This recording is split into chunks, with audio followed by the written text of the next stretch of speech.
not too. At least the ones I was looking at are too expensive. How much did you pay for yours? $150 for the Stream Deck. Yeah. Talking about this thing, I don't even remember. I don't think it was that much. They've got different size ones, and I mean, you don't have to have the biggest one. It's about how you use it. It's not about how big it is.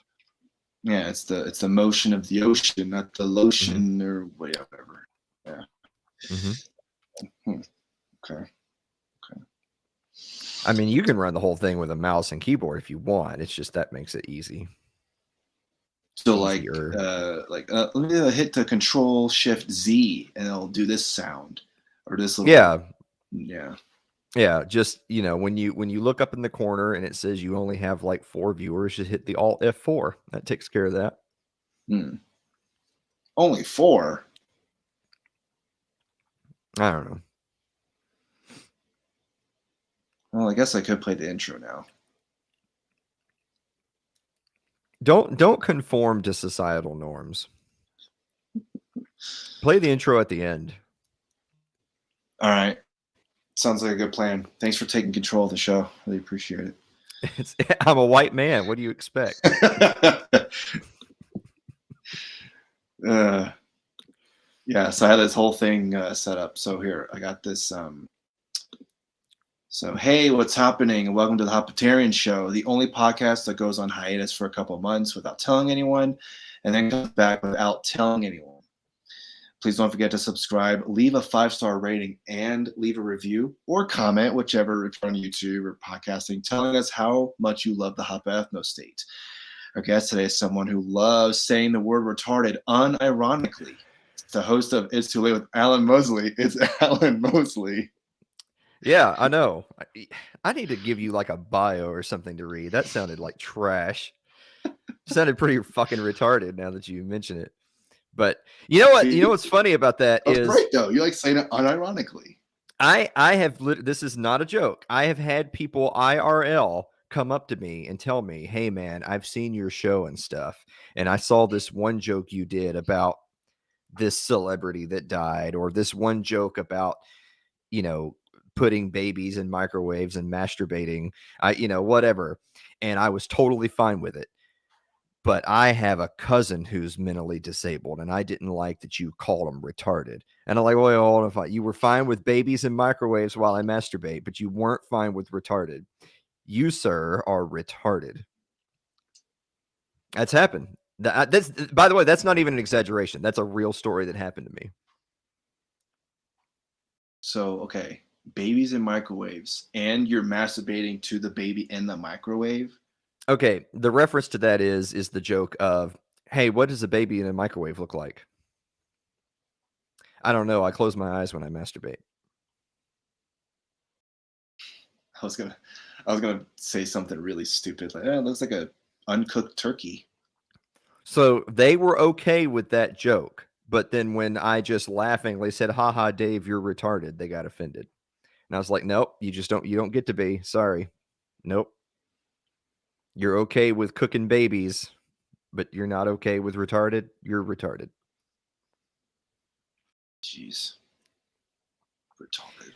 But it's such a fun word to say.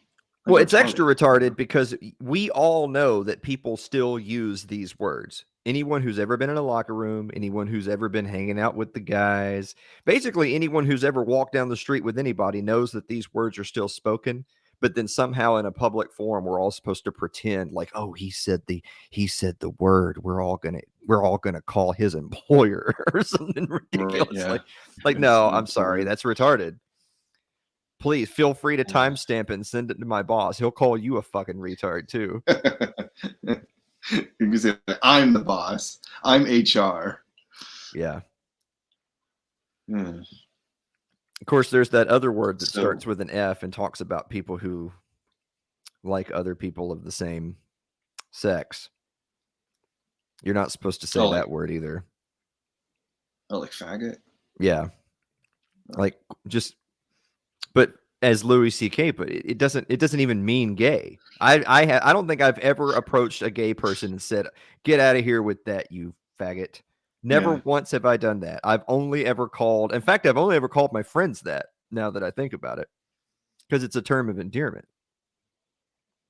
We're gonna see like, he's just being a faggot, whatever, Yeah. or with retarded, he's just being retarded, Yeah, or like what you just did is Mhm. retarded. Why would you do that? Yeah, like when someone comments on, if you make a stupid joke on Twitter and someone comments oh, you shouldn't say that. You should say, shut up, faggot.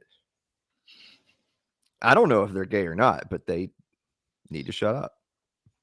And then when they are gay and you say that, and they have to go through this whole they write 6 paragraphs about why what you said is bad, and well, I'm gay and I really struggled with it, and it took me a long time to come out of the closet, and you just go, okay, faggot. I mean, Yeah, skill good for you, I issue. guess. Yeah. Yeah. Skill issue. It's like, what kind of skills do you have now that I know you're gay? Can you tell me?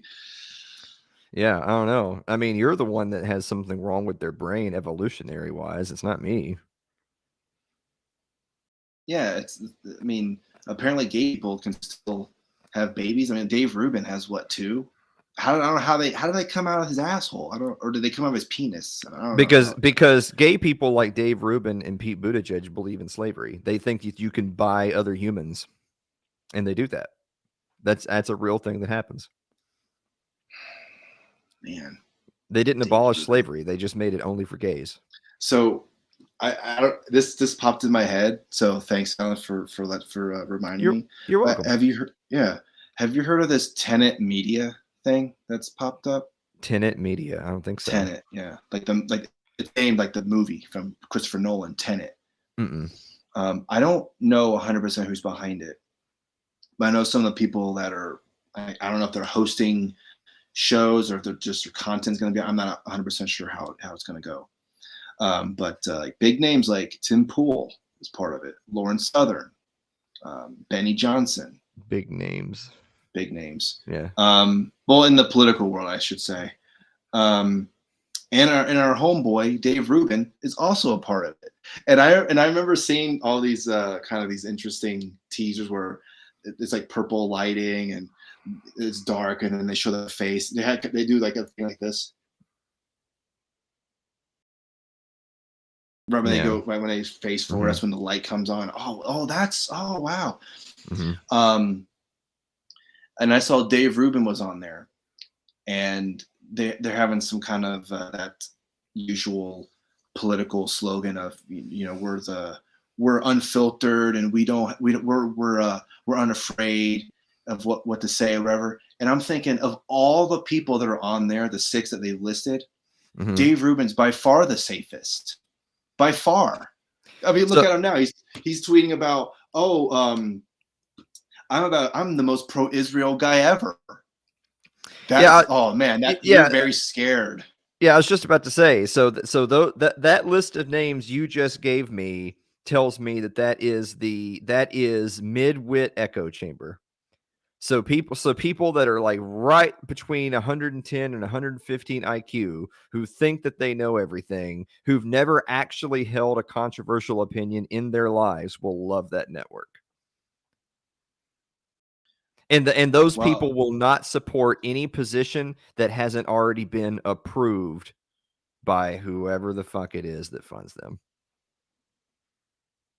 Well, even with that being said, I still think of all of those, Dave Rubin's by far the safest. I mean, at least I'll give credit to, especially some of the names I've seen recently on like Timcast, where he'll have Dave DeCamp on.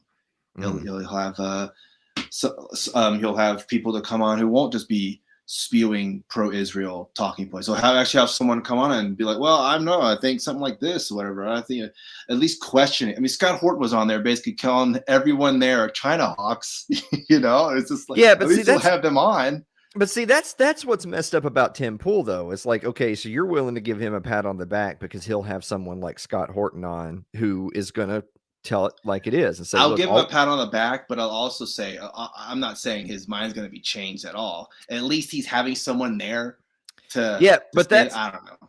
I don't know, but see, I don't know.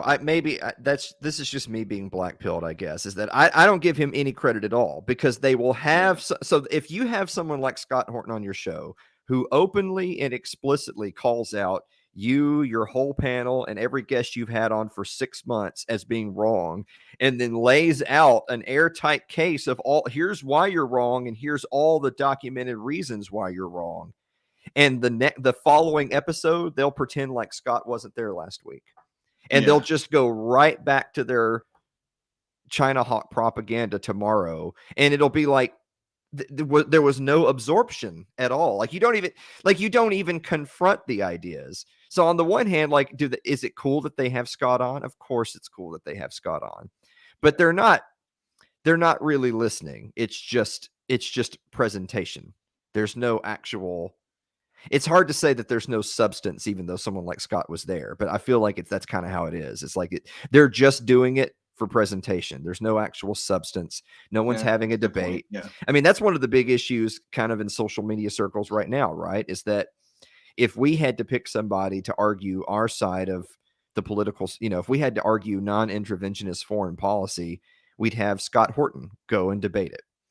And every single time someone comes along who thinks that they know more than Scott, they'll just refuse to debate him, or kind of do this mealy mouth. Well, I'll go up here on the show without you, and here I'll lay out my totally industry approved conservative ink talking points, and then Scott can do his separately, and then we'll just go our separate ways. Ben Shapiro's the big example. These people worship Ben Shapiro. Ben Shapiro has never won a debate against anyone who was older than 19 years old and didn't have purple hair. Never once has he won a debate against anyone over 19 years old without purple hair. And he refuses. He won't just not debate Scott Horton. He will continue to live in a mental prism where Scott Horton has never been born. He doesn't exist, much less debate him. And so Tim Pool's never going to come out and say that. He's never going to come out. He's not going to bite the hand that feeds and risk losing the support of kind of that other side of the right wing by saying, well, if you believe that, why don't you debate Scott Horton? Tim Pool's not going to do that. That ain't gonna happen. Yeah, wasn't Ben Shapiro just bragging recently that I shot this 20-year-old guy who was talking about how all this pro-Palestinian propaganda or whatever it was. It was like it was 2015. I was like, dude, come on, move on. Like, move on to people who are your own size, basically 10-year-olds. Ben Shapiro went on Joe Rogan and A, spewed a bunch of Zionist horseshit, and then B, said, I'm happy to defend my position and everything I just said against anyone who wants to debate. And from the moment those words came out of his mouth, it has been Scott Horton doesn't exist. Because he doesn't actually mean it. What Ben Shapiro, this is what he wants, and I'm not being facetious about this. This is what Ben Shapiro wants. He wants someone that he already knows, that he also already knows what their beliefs are and what their opinions are. He wants to know that he's smarter than them. And I'm not saying Ben Shapiro's stupid. He's not a stupid guy. He's wrong, but he's not stupid. Yeah. He's evil. He's not stupid. And but he also wants someone that actually doesn't differ from him that much. He wants someone who's like 5% further to the left than him. And he wants to then smash him and then take the glory. He doesn't want to actually go all to the other side of the political spectrum and debate anyone. If he's going to do that, he wants to debate a literal teenager. He doesn't want to. So like I'm trying to think of off the top of my head, like who's a relatively milquetoast right winger who has never shied away from supporting Israel, but also maybe is not like the biggest Zionist who ever lived. It's hard to even say because most of them will all just support Israel. But I mean, like Ben Shapiro would debate that person. Like that Scott, the dude running for president, the black guy running for president. Shit, what's his name? Not Tim Scott. Is that his name? Oh, Larry Elder. Yeah, no, not Larry Elder. But no, they're bros. But, oh no! When you said black person, I was like, wait, Tim Scott, Larry Elder. He's the only. Well, they're just all the same. It's hard for me to remember. Okay, so this is like way off topic, but yeah. My wife and I were in a store one time, and I swear to motherfucking,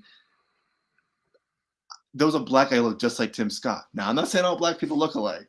Okay, it is Tim Scott. So Tim Scott, who probably doesn't differ from Ben Shapiro in terms of foreign policy by more than this, but perhaps maybe differs on Ben Shapiro a little bit when it comes to some relatively tame domestic policy. He'll debate him, and then they'll agree to disagree on three things, and then they'll both mutually agree that Israel is the kingdom of heaven, and then the audience will cheer, and Ben Shapiro people will cry and hand him flowers. That's the debate he wants. He wants to debate someone who's basically 5% from himself that he feels is inferior to him. He doesn't want to debate someone who's diametrically opposed and knows what they're talking about, and he won't. And if anything, it's just gaslighting that he would even go on Rogan and say that he wanted to, because he's just pissing people like us off, because he knows he's not going to. He knows he never will. I mean, if it did end up happening, just do it at the Soho Forum, and if the money you get, you can put it into charity or something like that. I don't know. And like what Scott Horton did with Bill Kristol. Yeah, but see that. See, I mean, don't get me wrong. I talked to Scott after that, and I told him how great. I mean, everyone's talked to him about how great it was, but I've talked to him privately a couple of times about it and stuff. And I'm so happy it happened, and we all fucking hate Bill Kristol. I'm so glad that statistically he'll be dead soon. Like, isn't that just wonderful? But at the same time, I'm kind of sad about it, and I'll tell you why. Bill Kristol was so clearly not just wrong, but he was so clearly unprepared. I think that he's not an idiot. He knew who Scott Horton was, and he knew that Scott Horton was going to come out there swinging. And he basically felt like, I'm going into enemy territory, and it doesn't matter if I win or lose, because all these random libertarians and independents just don't matter. You know, my career is safe. So I don't think Bill Kristol really intended to try to win that debate. I'm not saying that he would have, no matter whether he tried or not. I'm just saying Bill Kristol basically just went through the motions. The problem with that is that Scott Horton so resoundingly embarrassed him, even to the relatively small audience of people who actually would know who the two people are, that there was a debate, watch the video, whatever. It was such an embarrassment for Bill Kristol that the next man up will not go in there. Like, if you're Ben Shapiro, as much as I'm shitting on Ben Shapiro, if I'm Ben Shapiro and my entire media empire is me talking really fast like the rat fuck that he is, and dunking on teenagers in college forums, if that's my entire base, why would I risk any cred whatsoever by going and having a Soho Forum debate with fucking Scott Horton?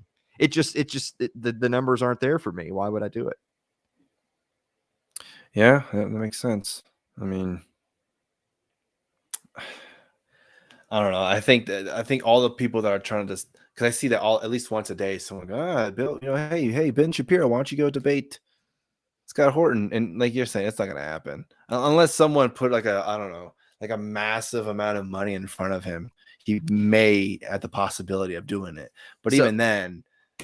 The other problem is that there's too many degrees of separation. So like when you or I see people, because who's people? When you or I see people that in our social media orbit saying, hey, at Ben Shapiro, you should debate you should debate Scott Horton. You should go on Joe Rogan or whatever with Scott Horton. He's not seeing those tweets because we're so far removed from his orbit. He does not know or care about what any of these people are saying.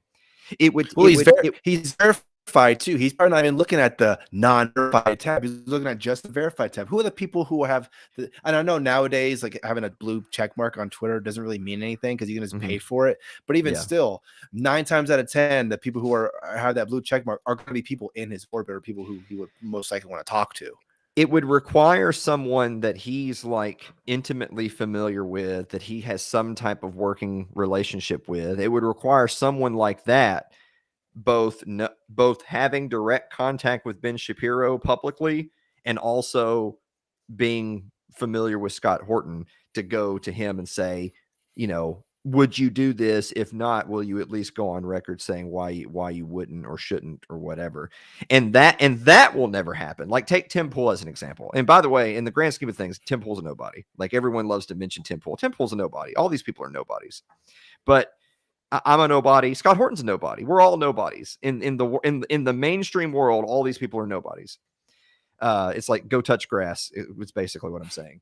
But if Tim Pool knows Ben Shapiro and has ever met him personally or has his, email or phone number, if Tim Pool went to Ben Shapiro and said, "Hey, here's my buddy Scott Horton, you should debate him," that is only a risk for Tim Pool because he's now risking his connection to a bigger celebrity by offering up something that he knows is not on his radar, that he doesn't want to do.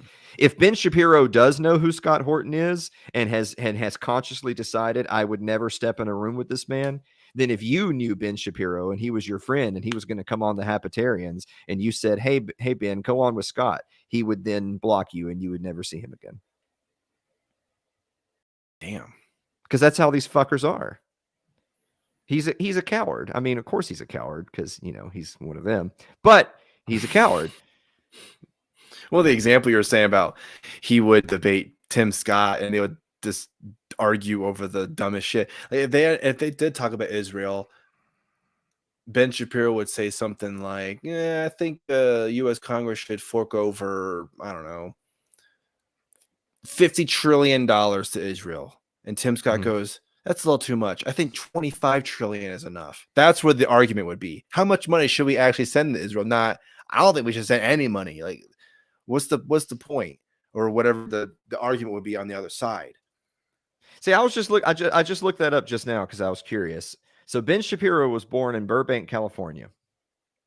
So he is obviously Jewish, but he's a Californian. He's a Californian, but I don't care about the state. The point being is he's an American. He was born in the United States. I don't care what his blood lineage is. He is a natural born citizen of the United States. Yeah, but he's got the little. Yeah, I know he's got. I wish they would put little propellers on him. He's got the little. But anyway, yeah, he's got the beanie. But I am fully in favor of if you're Ben Shapiro and you're a natural born citizen of the U.S. and you spend all day every day trying to browbeat people and browbeat government officials to give billions of dollars to Israel, he should be arrested for sedition and shot. I'm gonna tag him in this when I send him this clip. Hey Ben, guess what? This guy said. I know he. I don't know who he is. Yeah, see if you can get Ben Shapiro to debate me. But the resolution is, affirmed. Ben Shapiro should be arrested for sedition and shot. Alan Mosley in the affirmative. Ben Shapiro will have to wait for his answer. No, I was gonna jokingly say, no, shockingly, Shapiro goes for the affirmative for some reason. He thinks he's so smart. He's gonna be able to tell you why he should. I mean, we had to do that when I was in college. When I was in college, they do a debate where you had to go on the side that you don't actually. Yeah, they actually they would let you pick topics and sides, but they would strongly encourage you to purposely side against whatever your own personal belief is, just as an exercise. I was in a debate when I was 20 years old at Maryville College in East Tennessee, and we were debating more drilling for oil in the US. And the other side were the typical bleeding heart liberal college students who were saying it's dangerous and it hurts the environment and blah blah blah blah blah. I was on the side with a few of them, a few people who thought that way, but they were forced to be on the side of it's great and it's not dangerous, and look at all the great advancements in science and technology that makes it so minimally impactful to the environment, and look at the economic impact, blah blah blah. And not only did we win the debate, but by the time it was over, two of the three people on my team who went into it as bleeding heart commies came out of it thinking, well, actually, I didn't realize it was so great. So it was actually an interesting exercise that, God forbid if you just, and the point wasn't necessarily to change their minds. The point was just, why don't you at least look at the difference? Why don't you at least look at the material and come to your own conclusion rather than just a base assumption based on, we had World Day one time when I was in third grade and that taught me that oil is evil. I'm well, I don't know. A lot's happened since then. That's all I'm saying. So maybe when Ben Shapiro goes in a debate with Scott Horton, he should debate Scott Horton's points. Oh, Interesting. You know what? I know for a fact that Scott Horton could debate Ben Shapiro's points. I know he could. Yeah, you're probably right. I mean, what would Ben say on the other side? I hate Jews and I hope they're all destroyed. Like, what is he going to say? Because isn't that what he says already? See, this is exactly why he's disingenuous and a piece of shit, is that if he was forced to take the other side, he would purposely make boneheaded statements along those lines of, well, because he's still arguing his own side, even though he's not supposed to be. He's setting up, he's straw manning. He's saying that, well, the only way you could possibly disagree with me is you must want the destruction of Israel. Now, that may be true in Alan Mosley's case, but for a lot of people's cases, they're not all anti-Semites. They just think you shouldn't be keeping 2 million people in an open-air prison and slaughtering their children.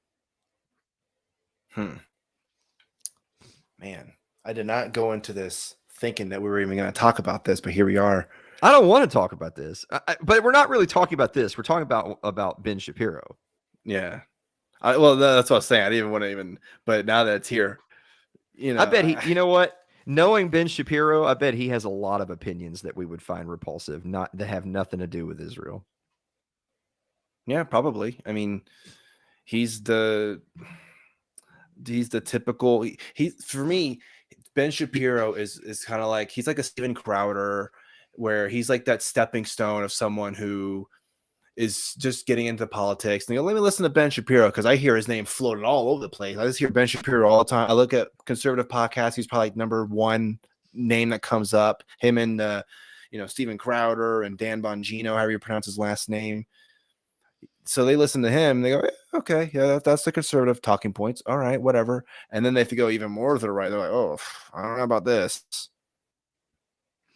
I just wanted to scroll down to this stream airing right now to see what we were supposed to be talking about.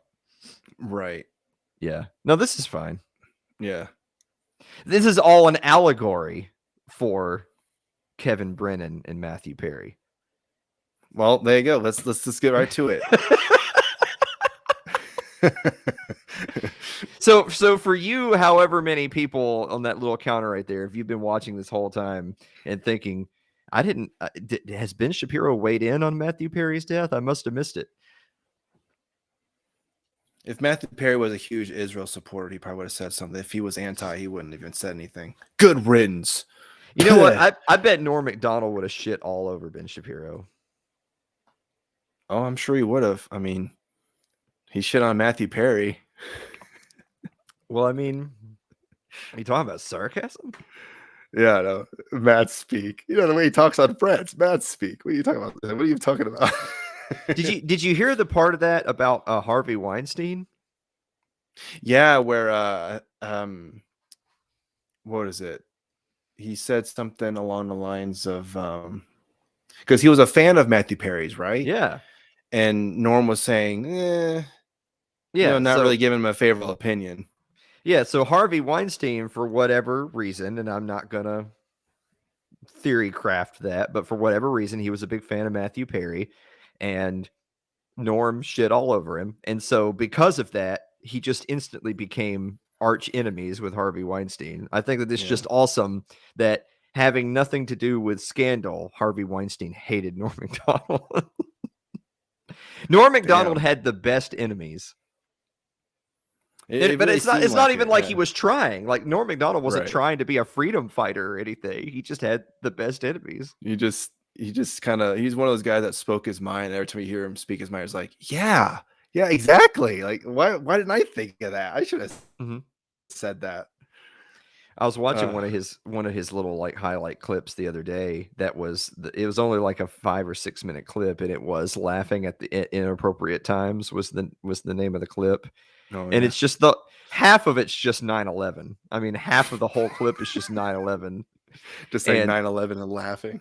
Yeah, actually, yeah, that does happen at the clip. He just says 9/11 and he just starts laughing. But you know how Norm would do is that he gets the guest laughing and then he tries to chide the guest, like, "Oh, don't laugh at that. Come on now." Yeah. Right. He was talking to one of his guests, and he was talking about this like gruesome legendary serial killer, and he said, "Listen to this. This serial killer always targeted people with mental disabilities and I don't want you to laugh at this,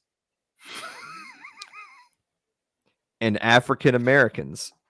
And of course, obviously, just like you, obviously the guest laughs and he goes, "Why are you laughing at that? Why do you think that's funny?" Because you let it up with, and I don't want you to laugh at this, but because you know whatever he's going to say next is going to be, Yeah. well, yeah, I should laugh at that. Yeah. It's like if he said, and he also targeted, I don't want you to laugh at this. And it could have been, like you said, African Americans could have been like developmentally disabled or guys with one arm or something random. Yeah. You know? And he just goes into this whole dialogue. Why do you think that is? Why do you think he always targeted those people? And the guest is just like, what am I supposed to say? You know, those people. How dare you, those people? Yeah, they know who they are. So yeah, Matthew Perry, he died recently. Your thoughts? He did. We kind of like we did a whole segment of our monologue just solely because Matthew Perry died. You know the thing is I never liked the show Friends, and I'm not like trying to be one of like some cool counterculture guy that's like, yeah, I didn't like something that the mainstream liked. Yeah, I'm cool. I'm not doing that. I'm saying it more because it sucked. It was a really bad show, and I don't. This is really bad. It's like, have you ever seen? This is something anyone can go on YouTube and do. There's people who have taken scenes and clips of Friends, and they've like isolated the audio where they can remove the audience interaction. The laugh track, yeah. And when you do that, it's just, you're like, oh my God, I'm just watching sociopaths. It's, especially like Ross, that's always everyone's big one. Every scene with Ross where there's no audience, you're like, my God, what am I watching? It's like, it's a lot closer to Dexter than it is Friends. Yeah, I mean, it's just terrible.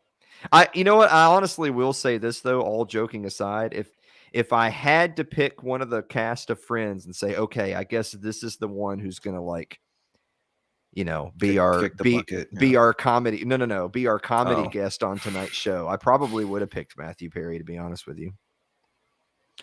Yeah, I wouldn't have picked any of the women because women are never funny, and I think Matthew Perry was funnier than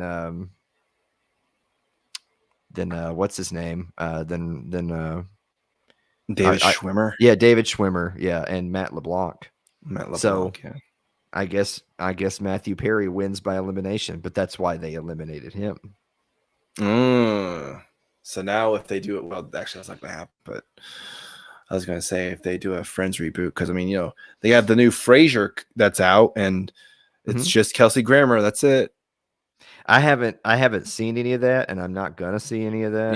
Yeah. Because it just can't be. I mean, I don't even care. I don't even care if they're trying their best to make it amazing. It can't. Frasier was genuinely a good show.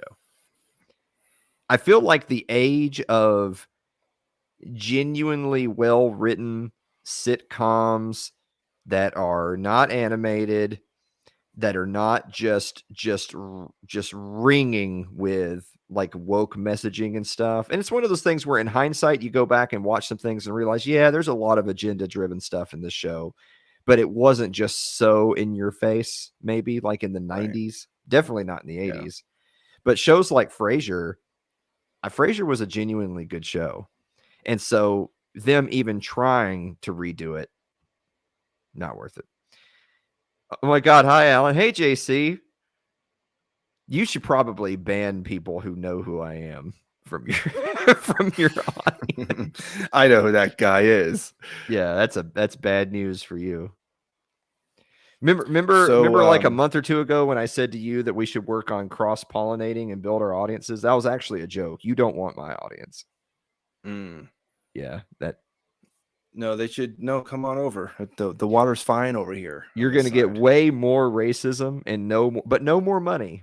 Weirdest thing. It's like, more racism or more money? Man, that's a tough one. I know. If I could just get paid to do what I love. Yeah. So actually going to one of the topics that I had on the agenda 30 minutes into the show. Agenda.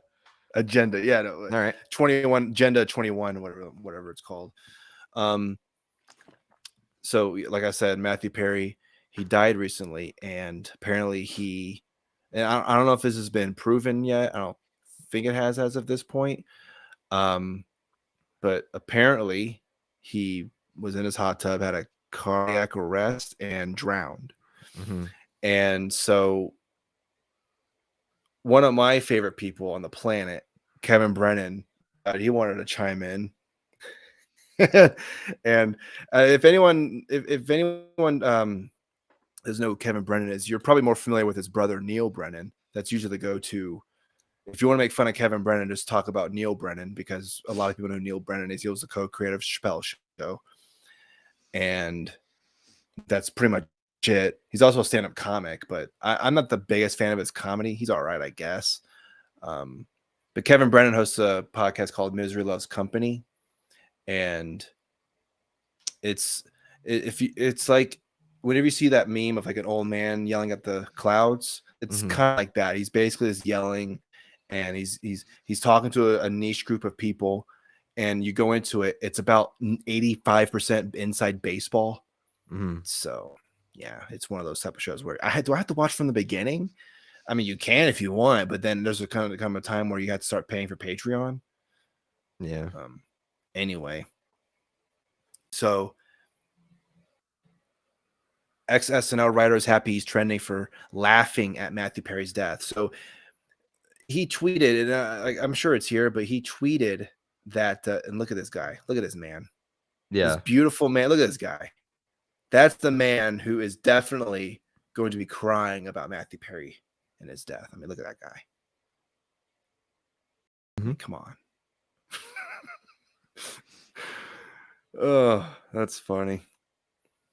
So he basically tweeted something along the lines of, he drowned in a hot tub. Ha ha ha ha ha ha ha ha. And everyone started getting mad about that. Oh, that's tasteless. Why would you make fun of? Come on.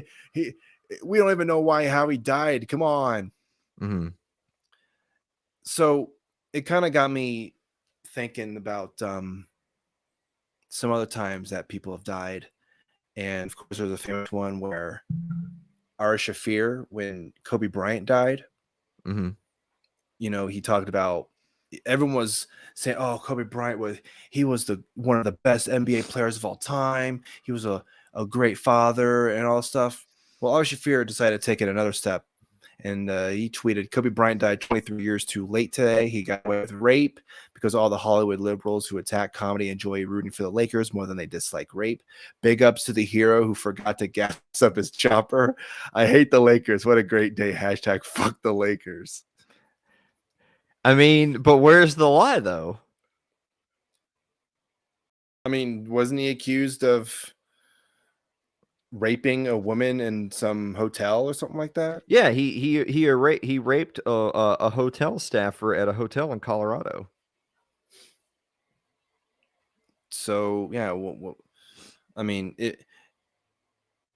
And I think it was basically thrown out or something like that, or it was like they settled out of court. So yeah, they threw it out. Basically, they settled, but I mean, they settled out of court because he paid her millions and millions of dollars to say, I don't want to go to court for raping you. Can I pay you money instead? That's what happened. Okay. Yeah, I mean, she was cool with it. So I mean, you know, I guess that kind of makes her a whore, but that also, at the end of the day, she's kind of like, I wasn't fine with the rape, but now that you gave me $10 million, I would be okay with you raping me again. Yeah. Well, that's the interest charges because he didn't pay her the first time around. Well, I don't want to get into race and all that, but yeah, well, they don't tip. But anyway. Yeah, exactly. Yeah. He raped a woman. I said that. I mean, I'm a nobody. So no one cares that I said that. But yeah, when Kobe Bryant died, I was totally go back and look up episodes of It's Too Late when Kobe Bryant died. It's in there. I did it like 2 or 3 weeks in a row. I was like, yeah, a rapist died this weekend. Check this out. And it was a story about Kobe Bryant because he was. And he may have never done anything like that before, though hard to believe that. And he may have never done anything like that again. But he did that.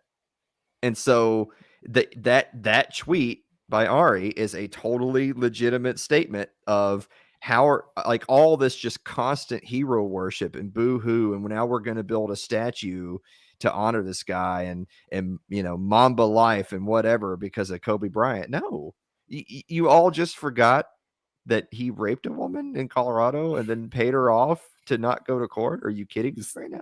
This sounds like something that like Norm Macdonald would say, you know, with the whole you know, like Michael Jackson. He's a homosexual pedophile. You guys didn't know that? Or Bill Clinton. He killed a man. You know Vince Foster, you know that guy, you know, he killed someone. Yeah. Well, it's like, you know, Norm is famously known for his whole relationship with O.J. Simpson. But I mean, O.J. Simpson's thing was different because that was murder and there was a trial. If O.J. Simpson had only been accused of rape, and since it was only rape, he could just settle out of court he could go pay the Goldmans $20 million and never go to court. And there was never this high profile 24-hour coverage of his case on court TV and all that stuff. Then O.J. Simpson would, to this day, like still be a household name, you know, fondly. But since it was a whole murder thing and there was an actual trial and all that stuff, he'll always be remembered negatively. But Kobe, yeah, I will never forget that it happened. I'll never forget because a lot of people made jokes even back then when it happened. People were making jokes about how he and his wife had to go through like some counseling, which is a funny word for.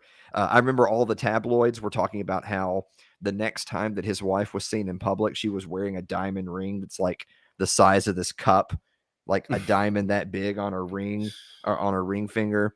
And that people were just saying, well, obviously that's because basically she's being showered with gifts by Kobe because they have young children and other, you know, I'm sure she would get $1 bajillion in a divorce and yada, yada, yada. So the point being is that at a bare minimum, he cheated on his wife and probably coerced a hotel staffer.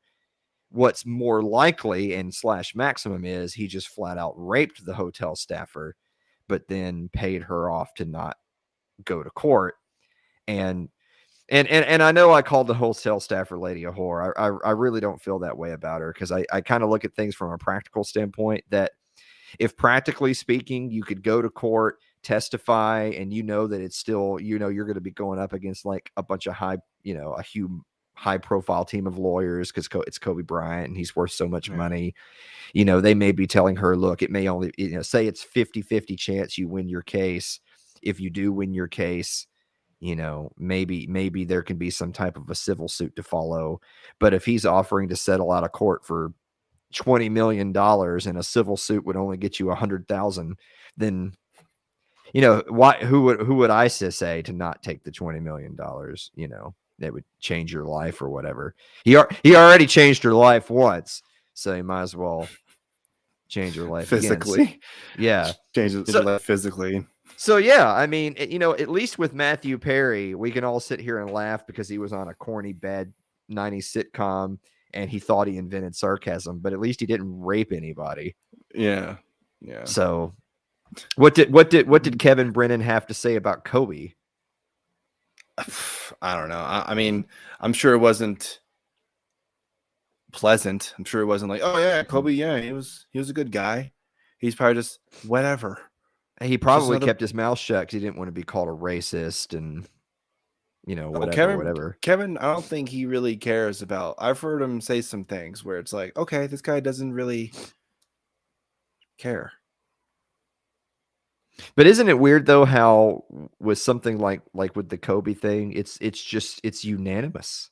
It's like the entire pop culture, sports, Hollywood world is just all of a sudden Kobe Bryant is he's not even a basketball player anymore. He's a cultural icon, the likes of which we have not seen in nary a generation, and he will be celebrated. And you're like, wow, that really? Is it because he was a Laker, or is it because? What's it because? I don't know. Yeah. What if Kobe Bryant played for the Grizzlies? Oh, no one. Yeah. Yeah. Then he'd just be Ja. He'd just be John Right. Morant. I mean, John Morant could Where's go rape a girl. Ja? He could go rape a girl in Colorado right now, and he would probably also get out of trouble by just paying her out of court. But he wouldn't be getting statues built for him. And I'm pretty sure too that tweet that Ari Shaffir did about Kobe, because it got so many people mad and upset. Why would you say that? I'm pretty sure, I don't know if he was banned off of Twitter or he just stopped using. He's like, fuck this. Mm-hmm. I don't know what the whole timeline of that was, but it's kind of like similar to when John McCain died, and now like the was it Libertarian Party New Hampshire saying happy holidays. It's a picture of Meghan McCain crying over his casket, and people were getting upset about that too. This is tasteless. I mean, come on, why would you? Mm-hmm. I can't believe this is why nobody takes you seriously. It's like this tweet.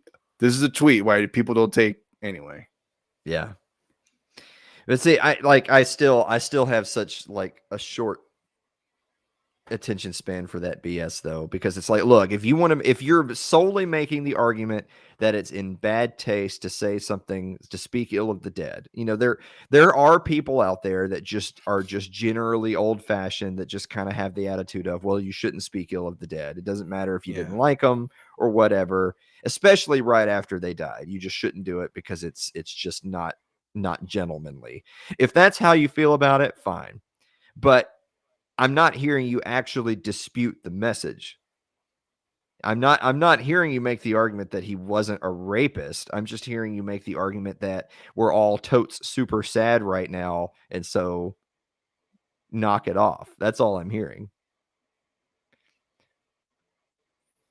Well, remember when 9/11 happened, and I was gonna pull it up because I'm pretty sure it's here.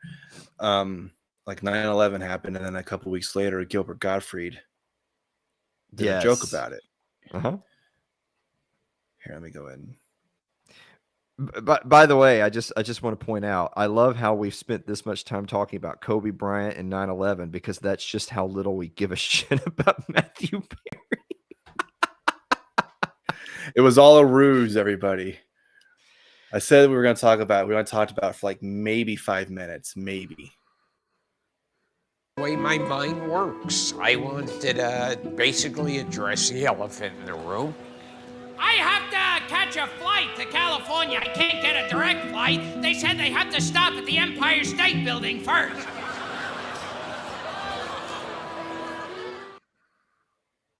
Yeah. So there you go.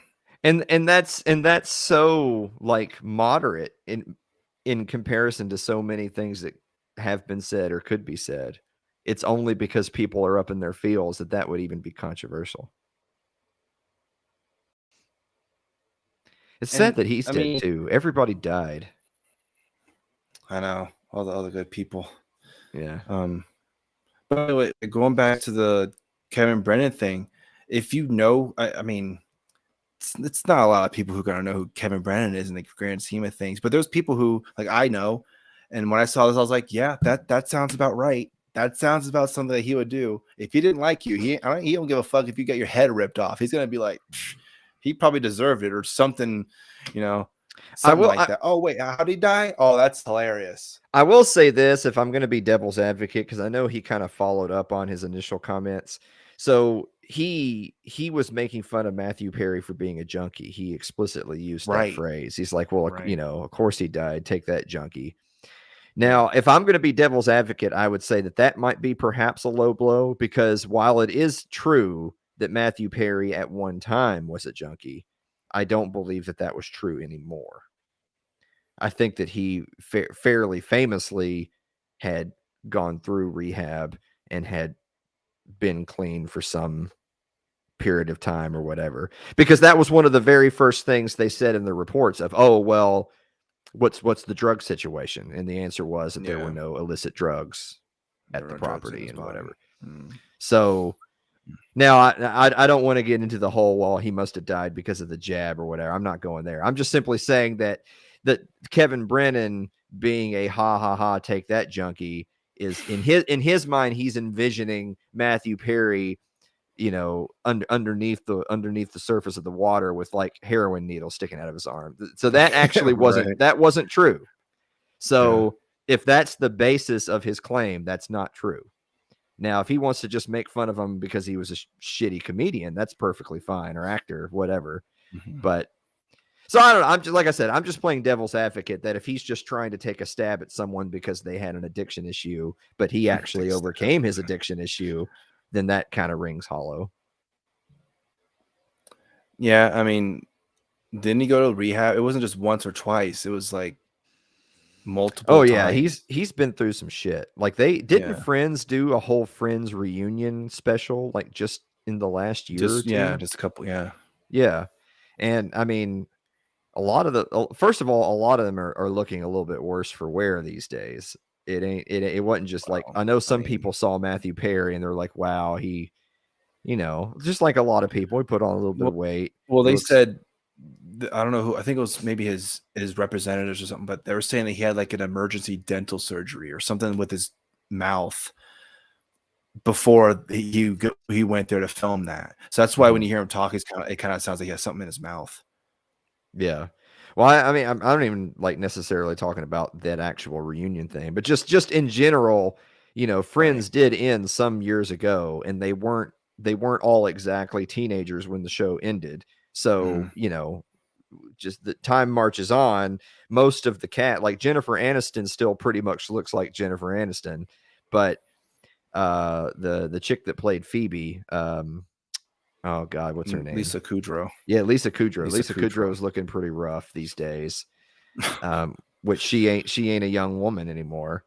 Courtney Cox isn't exactly looking super spry anymore these days. And the men definitely don't. Which Matt LeBlanc, I think, was the older of the Friends, like just the actual actors. He was older, and so that means he's obviously older now. I mean, like his hair's all gray and whatever. And I mean, David Schwimmer was never exactly a prime specimen to begin with. So, I mean, all things considered, the whole cast doesn't exactly look like young spring chickens anymore.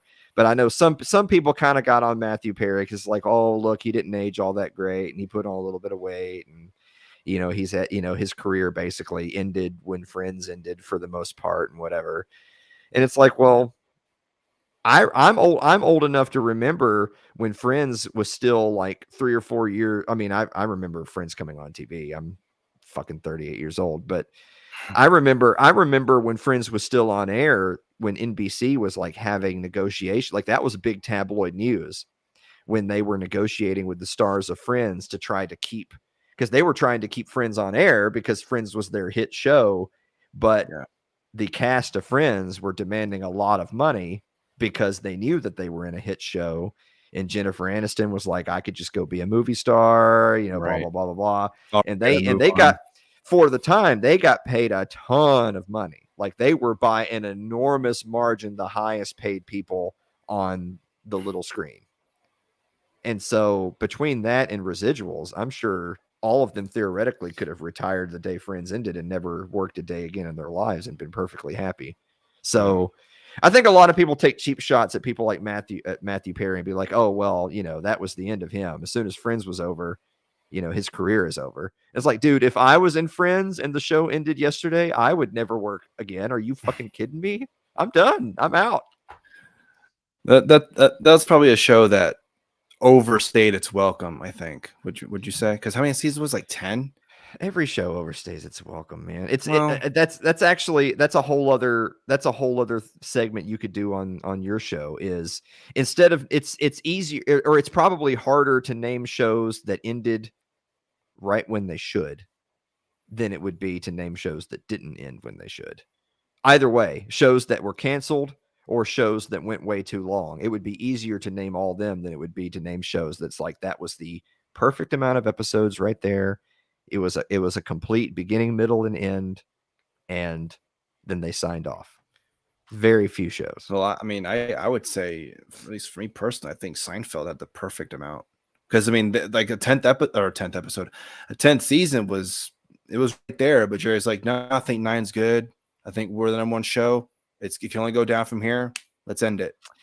I don't know though, because Seinfeld, just like a lot, I'm willing to accept that maybe you're right that it was the right number of seasons, but Seinfeld had the same problem that a lot of shows did, which is the finale was just so god awful that it's like, how did the cast and crew and writers who wrote 9 seasons of a number one show write a finale that bad? Well, I mean, I guess in their defense, we're still talking about it. There's a lot of shows who has series finales where you're like, wait, what happened? At least now people are still talking. So it's one of those. I mean, I do understand where you're coming from. It's just you can make a show like this because they could have just made the series finale just be like, oh yeah, Jerry moved out of the apartment. Okay, whatever. You know, like any other show, he could have moved out of the apartment. Jason got a job. George got a job they liked. Elaine doing whatever the fuck she's doing, and Kramer. It could have been an interesting thing where maybe Kramer says the N-word, it gets canceled. Yeah, he could have done. Yeah, that could have been fun. You know. Yeah. Oh, real life became. Oh, okay. Yeah. See, I don't know. See, that's one of the things that's tough about like a sitcom, because in a sitcom, individual episodes are standalone for the most part. Like you can watch a single episode and you don't have to know everything that happened before. On the other hand, you have callbacks, right? Like you have callbacks all the time and running gags and recurring guests and stuff like that. So you don't have to have watched every episode, but it can be helpful sometimes. But if you're trying to end a show like Seinfeld, do you want the finale to be like how they did it, where you're trying to, like, they're trying to force it to be the conclusion of a run? What I think the right thing to do would have just been to write a single standalone episode and just say that's the last one. Yeah. And I think because you're trying to make it into a spectacle instead of just making it like all the other episodes you've done for 9 years. Well, I think I saw something where Larry David was saying that, it's a finale. I feel like it had to have been something bigger or something like that. And I think obviously now he kind of looks back on it and is just like, maybe I shouldn't have done it that way. But yeah, well, it is exactly what it is. You can't, yeah. And actually, another finale that I was thinking of that is pretty divisive is the Lost series finale, because I rewatched it with Nico, and like the whole series. I think it's probably my third or fourth time watching the whole show, and there's some things watching that show where I was like, I missed that the last time, or okay, that actually this episode from this season connects to that. Okay, that makes it. And then I watched the finale, and a lot of stuff that happens in the finale, I was like, okay, so there's characters that aren't there that, well, because you understand why they're not there, if I'm like spoiling it or anything like that. But some characters aren't there because they're now the whispers on the island, that because they can't move on because they did something bad, and they can't move on from that. But just that whole, because a lot of people with that series finale, they're mad that, they're in this church and then they were all dead the whole time or whatever. And like at first I was kind of like, I don't know, but watching it again, it made me appreciate it more this time than when I had watched it previous times. See, this is why people love shows like Breaking Bad, for instance. I mean, Breaking Bad is regularly in the conversation for top 3 or top 1 greatest show ever. It's like, well, why? Why is it that great? What makes it that great compared to other great shows? Why is it super great? And transformative, transformative Walter White, transformative character, cultural icon, role of his life. Aaron Paul, obviously playing Jesse, obviously was very good too. It birthed Saul Goodman. But each season was its own individual work of art, but they also layered on top of each other well. Right. So you could binge watch a single season and get a start, middle, and end and be like, wow, that was a great season. but then Yeah. each season then built upon. And the show also changes. So season 1 of Breaking Bad is almost a different genre of program than seasons 2, 3, 4, and 5. Yeah. It starts as a different kind of show, and it morphs into kind of the thriller show that it becomes. And I mean, and you could even make the argument that season 5, the final season, was not as good of a season. And you could definitely make that argument. You can make the argument that if the show had simply ended at the end of season 4, that it would have been okay. Like you wouldn't have necessarily lost anything. You would not have had an ending in the sense of what is going to happen to these characters in the end. But if there had never been, like if one of the main actors had died and they never got to start season 5, it would still be considered one over the best show ever made if it only went 4 seasons. But even though the 5th season maybe as a whole was not as strong as like the 3rd or the 4th, God, what an ending. Like they stuck the landing. And so it started, middle, and end was super strong, iconic characters, great writing, tons of amazing scenes, tons of amazing scenes, which is a group effort, and then tons of individual performances, individual efforts that were great. Like I said, it's harder to come up with a long list of shows where you would say that you would say this was exactly the amount of hours that I needed to consume this product to have exactly the right opinion of it, and it didn't have any more or any less, and it was consistent throughout. The reason why Breaking Bad is at the top of nearly everyone's list is because it meets that criteria, where even some legendary shows like a Seinfeld, for instance, Seinfeld is a legendary sitcom, but while it might meet 95% of that criteria, I'm not sure it meets 100% of that criteria. Not to mention that it's really hard to stack up shows that are in different genres. Like, how do you compare a comedy and a drama in movies? Like Dumb and Dumber is never going to win movie of the year, but I think it's an amazing movie. I think The English Patient sucked. So, man, wow, you thought 2 completely different movies were completely different. Wow. Yeah, they were completely different, but I thought one was objectively good and I thought the other one was objectively bad. But the one that I thought was bad was in everyone's short list for movie of the year. Yeah, I won Best Picture at the Oscars. Come on, how dare you? Yeah, that's BS. It's total BS. So a comedy basically has no chance to ever win that. They used to say it before Lord of the Rings, that everyone always said that about sci-fi fantasy. Oh, sci-fi fantasy can't win. Well, why not? Well, because it's not a serious movie. Well, what's a serious movie? It's interesting that you mentioned that, because I didn't even think about that until you just talked about that. Lord of the Rings, yeah, every single one of the movies in terms of the Academy Awards nominated for Best Picture. The Dark Knight, arguably the best comic book adaptation movie ever, arguably. No nomination for Best Picture. Now, Heath Ledger won for playing a Joker. That's great. But as a whole, that movie's great. Yes. And what won that year? What year was that? Slumdog Millionaire? I think Slumdog Millionaire won. Oh my God. Yeah. See, that's the thing, is that was some random flavor of the month for the Academy, and they pushed to have that Indian movie. Ooh, let's have that one be the winner. Yeah, that's garbage. I mean, now I'm biased. They have a Korean movie, Parasite, winning Best Picture. Yeah. All right. That was a good movie, by the way. I don't care. Is that the type of Asians y'all are? We're parasites. Yeah, that is true. Well, that's Jesus Christ. That's not what I meant. But now that you've taken that and run with it, fuck it, whatever. Did I ruin what you're gonna say? No, it's fine. It's okay. It's totally fine. No, but anyway, what I was gonna say is that Return of the King won Best Picture, which was the third of the 3 of the trilogy. Right. But you look at it on the one side, you could say, well, they broke the glass ceiling, right? Finally, a sci-fi fantasy film won. On the other hand, you could say, look what they had to do to win. They had to make one of the greatest epic trilogies of all time that for the time was on a big budget, but by today's standards is not as big of a budget.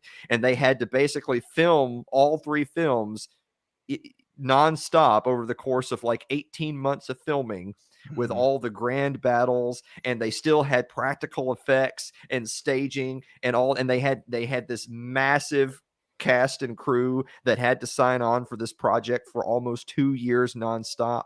And then they had to then break that down into 3 films and release them over the course of 3 years in order to win one Best Picture award for a single sci-fi fantasy film.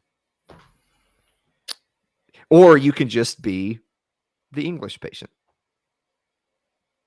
Or you could be Yep. Shakespeare in Love, because Shakespeare in Love won the year that Saving Private Ryan came out. Yeah. Yeah. Holy fucking shit. Like this episode has somehow become us being really bitter about things that happened in 1994. Well, no, 94 was Forrest Gump beating Pulp Yep. Fiction. Oh my God. Wow. And I don't hate Forrest Gump, but you know. I mean, yeah, probably in the grand scheme of things, you'd probably say Pulp Fiction is more of a revolutionary movie than Forrest Gump. Now that would be some trivia, like kind of, what were all the best pictures? Like, how many people are going to care about that? Like, I can't. I don't even remember the movie that won. I don't even remember the movie that won last year or the last Oscars. What was it? It was like Coda or something like that. Yeah. How the fuck Best Picture in 1999, Shakespeare in Love. Shakespeare in Love, yeah. Jesus. Jesus fucking Christ. Yeah. And the funny thing too was that Steven Spielberg, I think, won Best Director. He did. Yeah. It won 5 awards, just not that one. It's like, you'll get director. Picture? No. Again, Saving Private Ryan is a more revolutionary movie than Shakespeare in Love. I mean, who the fuck even talks about that movie? It's funny. I just searched that just to make sure that I had my years right. In one of those random Google suggested questions that pops up below that. Mhm. Because there was like, what year did Forrest Gump win? What year did who beat Saving Private Ryan? One of the questions was, has a sequel ever won Best Picture? And I knew for a fact that there was at least 2, but apparently those are the only 2. So The Godfather Part 2 won Best Picture, and that is a sequel, and Return of the King, which was part 3. Yeah, technically, yeah. I always think a sequel is the second one, not the third one, but I guess yeah. Yeah. And that's it. Just those. Jeez. They're also the only ones to ever have multiple installments nominated. So Godfather 1 and 2 both won. Return of the King was the only one that won, but the other movies were nominated, but they didn't win. It was like 2001, 2, and 3, right? I mean, I remember that being a really big deal when it happened. Like, because a lot of people were saying that the reason why Return of the King won so many awards that year was because they was kind of like they were winning for the whole thing. Right. For the whole body of work. Yeah. And it's like, well, if you're gonna film an epic and break it into 3 parts, then like, would you? And you're not gonna like give them awards each year. Then you just give them all the awards in the final year. In some sense, I can see that argument, but on the other hand, it's like, yeah, but I think they should win though. Yeah. So I'm like, I don't think that that's an argument against it. It's Best Picture of the year, not Best Picture of the whole body of work. Yeah. What year was that? Was that 2000? So 2004 would have been the year that they won the award. Who were they up against? 2003. Who didn't win because Return of the King won? All right, Best Picture was Lord of the Rings. There was Lost in Translation. Oh, yeah. Okay, I'll give you this one. So Master and Commander, have you ever seen that movie? Oh, yeah, Russell Crowe. Yeah. That's an amazing film. I actually love Master and Commander. It just happened to come out in the year that Return of the King came out. Right. So it's like, Mystic River. That's a good movie. Yeah, that's actually not a bad movie either. Yeah. And Seabiscuit. Oh, yeah, that had it. Yeah. There you go. How come Seabiscuit didn't win? Hey, maybe if it did win, everyone would be like, Seabiscuit was a long shot, but it came through. So the interesting thing about this is, so Return of the King won Best Picture over those other movies, and Best Director was Peter Jackson, who directed the Best Picture over those other directors. But Best Actor was Sean Penn for Mystic River. Right. No one from Lord of the Rings was nominated. No. Best Actress was Charlize Theron in the movie Monster. Yeah. No one from Lord of the Rings was nominated. Best Supporting Actor, Tim Robbins, Mystic River. No one from Lord of the Rings was nominated. Not a Best Supporting Actress, Renee Zellweger from Cold Mountain. No one from Lord of the Rings was nominated. Best Original Screenplay, of course, Original Screenplay. Yeah. Adapted Screenplay was Lord of the Rings. Right. Let's see.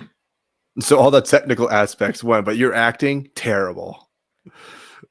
They also won original score, which they totally should. I would think they would win for visual effects too, right? And interestingly, they did not win sound editing. Master and Commander won, and they weren't even nominated for sound. They did win for sound mixing. So sound editing and sound mixing are different categories now, just in case you didn't know that. Yeah. Art direction, they won that. Cinematography was Master and Commander. Interesting. So they didn't get, it's not like they got shut out. Best makeup, Lord of the Rings. Best costume, Lord of the Rings. Film editing, Lord of the Rings. Visual effects, Lord of the Rings. So Master and Commander were nominated in basically every category, and they either won or lost to Lord of the Rings. Yeah, I think Lord of the Rings won 11 awards total. I know they set the record, like the all-time record in one season is Lord of the Rings. Of course, we say Lord of the Rings. It was the Return of the King. That was the one. Yeah. It's not. I will fully admit it's not fair to say that Lord of the Rings won the most. Well, shit, that's like 9 hours of movie. Of course, yeah. I think it was nominated for 14 awards and it won 11. I think it was the total. But none of the actual performers. Isn't that funny? Ever even got nominated. Elijah Wood's like, here's my performance in Return of the King. Nah, not good enough. I think I don't know who was Bill Murray in Lost in Translation was better, which again, I mean, Lost in Translation is a good movie. So you know the tough thing is though, is that if you're like Lord of the Rings is an epic. And one of the byproducts of it being an epic is there's a ton of characters. When there's a ton of characters, who do you nominate? Like you can obviously, like you're going to nominate Viggo Mortensen, you're going to nominate Elijah Wood, but it's like, well, who's even best actor and who's supporting actor? Who's supporting and who's best? Yeah, because there's just so many. Now I would be willing to die on the hill, and I've seen other people make this argument that if any of the cast should have at least been nominated in perhaps a lesser award that they would have had a chance to win, it would have been Sean Astin, supporting actor. Because you would definitely say he's the supporting actor, not best actor. And I think he could have at least had an argument that he, as supporting actor, should have been at least nominated. Yeah. Like, I mean, I'll stand for Sam. Sam's like one of my favorite characters in all of literature, and he, that was his movie, and he did awesome. So, could have at least been. You think if it's the most award-winning movie of all time, you'd think someone in the movie would have been nominated for an award, but nope, not good enough. But they used to say the same thing about Game of Thrones. I mean, Game of Thrones was a cultural firestorm when it was before it went to shit. But they had the same issue of if you have like 11 cast members that are all potentially viable to be nominated for an award, and then like 3 of the 11 all get nominated in the same category, that just means they split votes, and then someone in some other show wins. Yeah, Lost was like that too. You have a lot of care. But although with Lost, you could kind of differentiate. Okay, this person's definitely a supporting character. This person's definitely a main character. Like Jack Shepherd, main character, obviously. Kate Austen, obviously main character.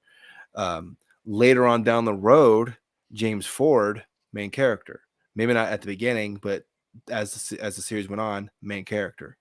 John Locke, main character.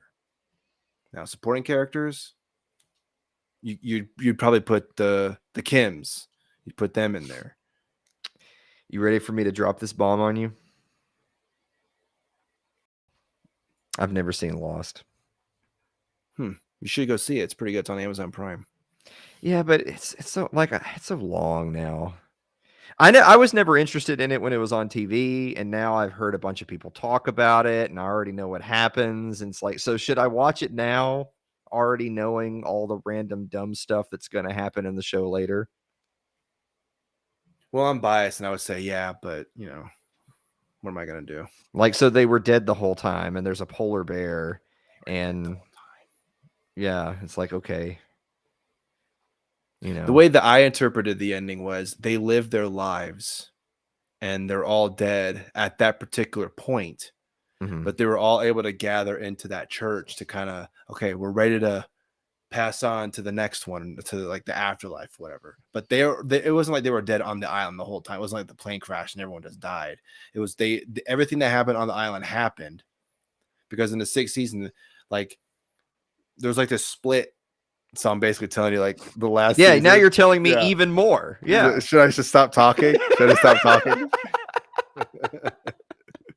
You're explaining the end of The Sopranos to someone who's never seen it but heard the ending. Tell you about what happens in The Sopranos at the end. I mean, yeah, they're in the diner, right? Yeah, and then Tony Soprano gets killed. That's what happens, and it's weird to me that so many people don't get it. No, what happens was I didn't see it though. So how do I know? Because they literally explain in the episodes leading up to the finale what happens when you get hit. And they literally explain word for word the ending. So basically what happens is you're not going to know. It just happens. So Syl literally says in the show, because there's a scene where he's sitting at a dinner and the guy next to him gets whacked. And he lives through the experience of literally just sitting there eating, and then all of a sudden his face is wet because there's blood splatter, and how your ears are just ringing, and all of a sudden you can't hear anything, and you don't know what's going on, and you realize someone's been shot. And then there's a different scene where they allude to a bell ringing, and it gets Tony's attention, and he looks up. They several times specifically point out that when a bell rings, Tony looks up. And then they talk, and then they have a conversation about how if that happens to you, like, man, if if it happens to you, you don't know about it because you're dead. It's just black good night.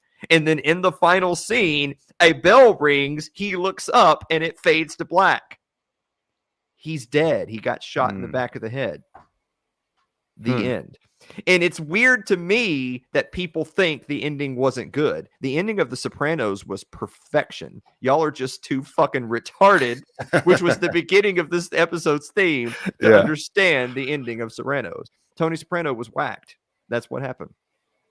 And I think the other reason why people don't like it is that the whole last season was like the big battle between the New York mob and the New Jersey mob. And in the end, you're led to believe that the New Jersey mob won, right? Like the characters that you've been following for 6 years, they were triumphant and they defeated those big baddies from New York. And so people don't want to believe that in the end, Tony Soprano dies, but that's exactly what happened. So Alan, tell everyone what's going on over It's Too Late. Oh, Jesus, what is going on? We got a new staff writer, so that's helped things out immensely. I don't know who that is. I don't know either, but we got to get some more guests. That's what I keep on telling people. We've had a big run here lately. The last couple of months, we've had back to back huge guests with a couple more big guests coming up before the end of the year. Sweet. But I need some more. The Christmas episodes officially begin next week. So people that have tuned in for the show for the last few years know that during the holiday season, the whole show kind of morphs into the holiday version of the show. And I don't know, I feel like it's more cheerful and bright. And you know me, I'm nothing if not trying to spread holiday cheer. Yeah. But It's Too Late Wednesday nights. Oh my God. We're going into our 6th year. Wow. Well, you saw I was talking to Toad about that the other day on Twitter. September 1st was our anniversary. So it's November 3rd as you and I are sitting here talking. So we're 2 months, 6 years and 2 months in to the run of the show, believe it or not. That's how big of the sunken cost fallacy I'm in on this thing. That look, well, I'm 6 years and 2 months in. I might as well keep going at this point because surely we're going to make it big any second now. But we're hoping to finish the year strong.